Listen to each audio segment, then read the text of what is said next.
L'expérience poétique, un podcast par Mathilde Vermeer. Chroniqueuse, romancière et oratrice, j'ai une conscience aiguë du pouvoir des histoires et des mots. Je crois qu'il faut changer les récits qui circulent pour changer le monde, y remettre de la joie, de l'optimisme, de la beauté. Tout mon travail est lié à ce désir de fertiliser autrement nos imaginaires collectifs. La poésie, c'est le royaume de l'émotion et du sentiment, dont les traces éphémères restent longtemps. En 2022, la thématique du Printemps des poètes, c'est justement l'éphémère. Alors, pour cette saison 2 du podcast L'expérience poétique, je vous propose de plonger chaque lundi dans une écriture poétique singulière, soulignée par un univers sonore original, et de vous laisser toucher par une plume contemporaine qui offre sa vision d'un éphémère inoubliable. Le poète de cette semaine a été crucial dans mon parcours. Mahmoud Darwich est né en 1941 en Galilée. Il est palestinien. Très tôt, il se fait cette promesse : jamais je n'oublierai mes racines. Il se trouve que j'ai moi-même travaillé à Ramallah. 2005, j'ai 23 ans, je décroche un job en ONG et je me mets à parcourir la Cisjordanie de long en large.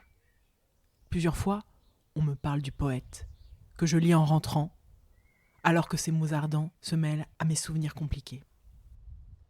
2016. Le conflit en Syrie prend une tournure dramatique.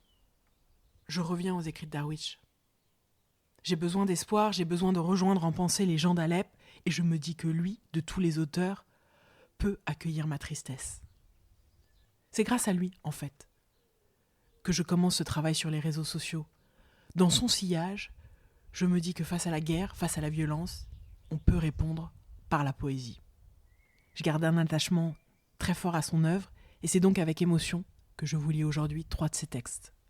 Le premier texte a été publié dans une anthologie que lui a consacrée les éditions Actes Sud, une anthologie publiée en 2009. Il y parle de son lien à sa terre natale. Fermez les yeux, écoutez la poésie enracinée de Mahmoud Darwich. Je suis de là-bas, j'ai des souvenirs. Je suis né comme naissent les gens. J'ai une mère et une maison pleine de fenêtres. J'ai des frères, des amis et une prison avec une fenêtre frisquette. J'ai une vague que les mouettes ont dérobée.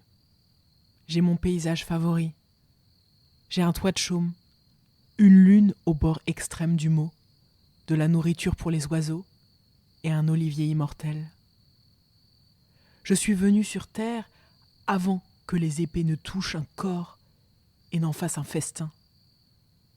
Je suis de là-bas. Je rends le ciel à sa mère quand il pleure pour elle. Et moi, je pleure pour que le nuage me reconnaisse à son retour. Pour rompre les règles, j'ai appris tous les mots appropriés à la justice de sang. J'ai tout appris de la langue. Je l'ai démêlé pour former un seul mot. Patrie. Ce poème est un des favoris de Mika, avec qui je travaille, qui s'occupe de la prise de son et du montage de ces épisodes de podcast. Mika a des origines libanaises. Il a donc, lui aussi, une tendresse particulière pour ce poète. Les 2 textes que je vais vous lire maintenant sont extraits du recueil « Ne t'excuse pas », publié pour la traduction française chez Actes Sud en 2006. Dépose ici et maintenant la tombe que tu portes et donne à ta vie une autre chance de restaurer le récit. Toutes les amours ne sont pas trépas, ni la terre, migration chronique. Une occasion pourrait se présenter. Tu oublieras la brûlure du miel ancien. Tu pourrais, sans le savoir, être amoureux d'une jeune fille qui t'aime ou ne t'aime pas, sans savoir pourquoi elle t'aime ou ne t'aime pas. Adossé à un escalier, tu pourrais te sentir un autre dans les dualités. Sors donc de ton moi vers ton autre toi, de tes visions vers tes pas, et élève le pont, car le non-lieu est le piège, et les moustiques sur la haie irritent ton dos qui pourrait te rappeler la vie. Vie. Que la vie t'entraîne à la vie. Pense un peu moins aux femmes et dépose ici et maintenant la tombe que tu portes. J'aime ce rappel à vivre, malgré tous les souvenirs douloureux, tous ces souvenirs qui nous encombrent. Le dernier texte est dans la même veine. Il dit le pouvoir miraculeux de la poésie. Et moi, serais-je le dernier ? J'ai trouvé assez de mots. Tout poème est un dessin. Pour l'hirondelle, je dessinerai la carte du printemps. Pour les passants sur le trottoir, un tilleul. Et l'azur pour les femmes. Moi, le chemin me portera.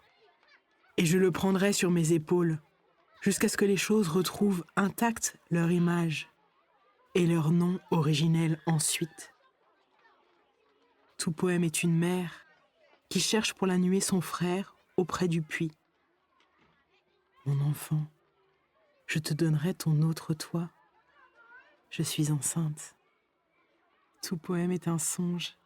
J'ai rêvé que mon rêve me portera et je le porterai, jusqu'au jour où j'écrirai la dernière ligne sur le marbre de la tombe. Je me suis endormie pour m'envoler. Je vous invite à réécouter ces textes. Pas besoin d'analyse, pas besoin de comprendre, de décortiquer. Sentez, laissez flotter en vous. Si vous avez aimé l'expérience, je vous remercie de mettre 5 étoiles sur vos plateformes de podcast. Puis, en attendant le prochain épisode, retrouvez-moi sur Facebook et Instagram, @MathildeVermeer, pour d'autres contenus littéraires qui viendront nourrir votre sensibilité et votre besoin de profondeur. Enfin, pour soutenir ce projet, retrouvez le lien Tipeee en description de l'épisode. Je vous dis rendez-vous la semaine prochaine pour une nouvelle dose de poésie.